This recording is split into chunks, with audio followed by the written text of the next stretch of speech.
Welcome back again to my channel. For today's vlog na gagawin natin ngayon is ituturo ko nga sa inyo kung paano nga mag-withdraw dito kay Chamit kasi madami akong tatanggap na messages na paano nga mag-withdraw dito kay Chamit lalo sa GC namin. So, minsan kasi hindi na ako nakapag-reply kaya ngayon ay naisipan ko na lang siyang gawan ng video and ito nga yung huwag natin magpatumpik-tumpik pa. Kung gusto mo nga ng ganito nga klaseng tutorial or video, panoorin mo nga ito hanggang dulo para matuto ka kung paano mag-withdraw dito para di ka maligaw kung saan mandas ka maligaw dyan. Okay guys, huwag na tayo magpatumpik pa. Before we start, don't forget to like, share, and comment and subscribe. YouTube chat, huwag mo rin kalimutan pinutin yung notification bell dyan sa baba para ma-notify kayo sa mga videos na i-upload natin. So okay guys, without further ado, let's get started.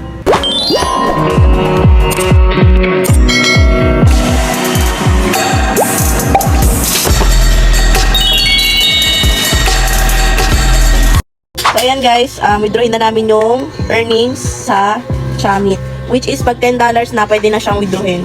So click natin tong withdraw, ayan. Click mo yan. Click mo nga. Click nyo yung all, ayan. Itong tuwa yung nasa gilid ko. So ito pala nung naka-withdraw na ako dito. So withdraw, ayan, click nyo yung withdraw. Tapos ayan yung lumabas, click nyo yung go to Meet Wallet. Tapos antayin nyo lang. Mag-loading. Sorry. Tapos, pag andito na kayo sa inyong Meet Wallet, di ba nakapag-create kayo ng account sa Meet Wallet?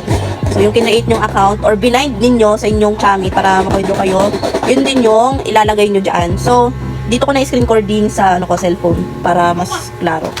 Tsaka, lumabas mismo dito sa cellphone ko yung notification na katunayan na na-receive ko kagad yung pera or yung withdraw natin galing dito kay Chamit. Okay? So, dito muna tayo sa kabilang cellphone. So ayan, di ba sabi ko sa inyo na dito na tayo sa cellphone ko mag-screen recording kasi same lang naman sila. Dito ako sa my Chrome or Safari. So dito, ayan, dito sa email, i-click nyo yan. And then, enter nyo dito yung inyong email address na binind ninyo. Meron din akong tutorial kung paano mag-find wallet sa inyong ano ba yan? Ang hirap. Miko Angel. So input nyo dyan yung email ninyo.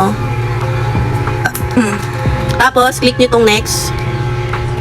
So, ano na lang, hindi ko kasi alam paso, nakalimutan ko. So, ito na lang i-click ko dito sa baba ng next, yung verification code. So, tingnan ko na yung verification code sa aking email. Saglit lang.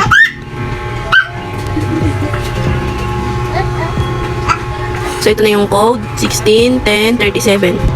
Ayan, input na natin, 161037. Ayan, sabi ko sa'yo, di ba?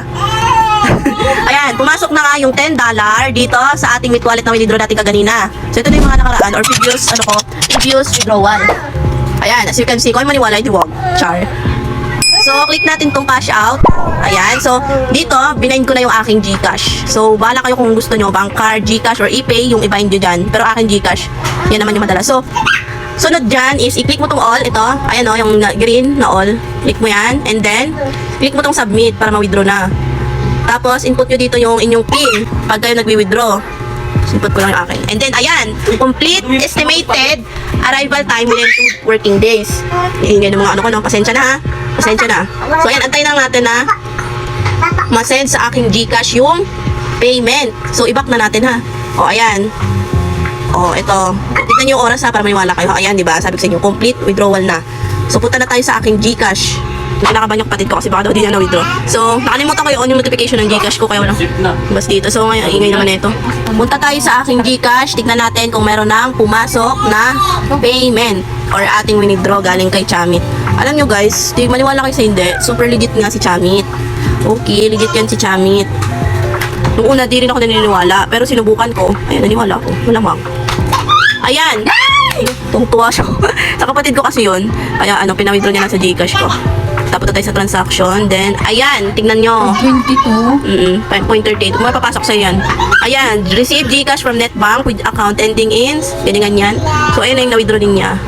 522.38. O, diba? Upo-upo ka lang. O, naka-withdraw ka na. O, diba? Sayang din. Try nyo na din kay Chamit, ha? O, diba? So, na-receive nyo na. So, ganun nga lang po kadali mag-withdraw. And talagang legit na legit nga itong si Chamit.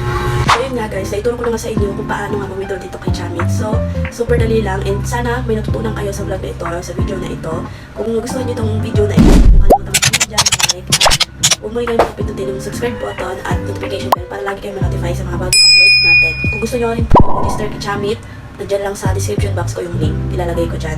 Mag-create lang kayo ng account nyo dyan and kapag mag-download kayo, and then pagkatapos kayo mag-create ng account is mag-download kayo ng apps para direct, and then yung nagawa yung account doon sa link is ilagay nyo na doon sa mismong apps na na-download ninyo. So, ganun lang kadali mag-create ng account kay Chamit, wala kayo hirap. And then, meron din tayong tutorial na videos kung paano kumita doon kay Chamit. And kung hindi pa kayo kontento doon sa video, pwede nyo akong i-message sa aking messenger or Facebook.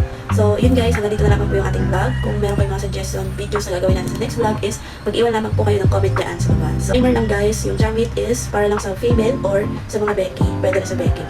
Pwede rin naman sa lalaki. Pero mas prepared kung babae kasi mas malaki yung earnings dito. And pwede siya sa mga 8-10 above. So, hindi siya pwede sa mga 8 and below. So, yun po. And hanggang dito lang yung ating videos. Bye! See you in my next vlog.